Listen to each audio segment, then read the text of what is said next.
Hello everyone, Jack here. Welcome to yet another episode of Wild and Wacky History. I know it may have been a little bit, but we are back on track, and today we are covering our first actual requested topic.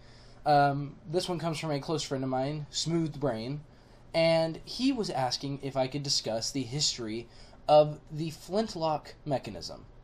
And see, a lot of people would just correlate the idea of the flintlock with any black powder weapon, which actually is not the case, as the black powder design has come around long before the flintlock mechanism was prevalent.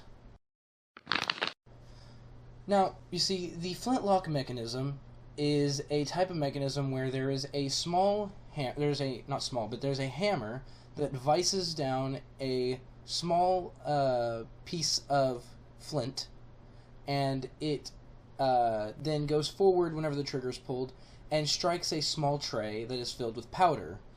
And this is what causes it to be the flintlock mechanism, because it utilizes the flint and a powder tray.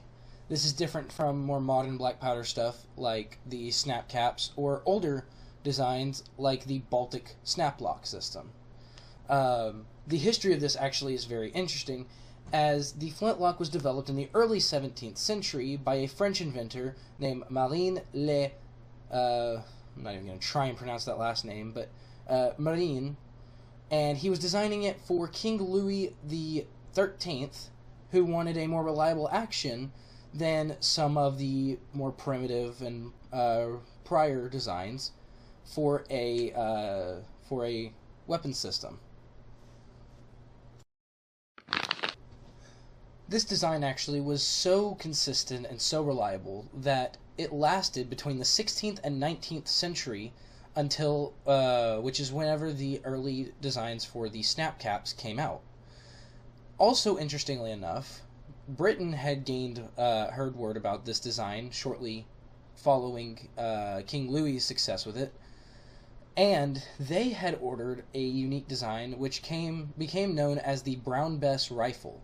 This design was so popular and so reliable that it lasted Britain between the 17th and 19th centuries, and was really only phased out again once the snap caps came out.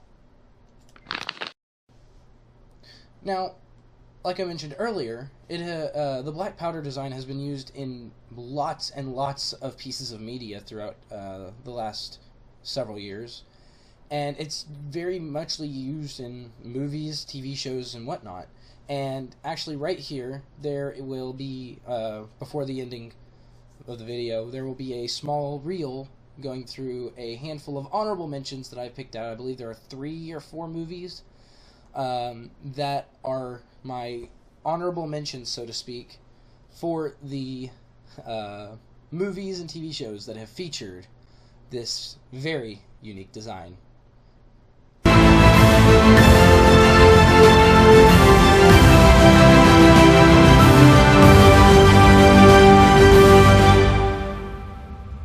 And with that, guys, it's been a blast. I'm Jack, and this is Wild and Wacky History. I will catch you in the next video. See ya.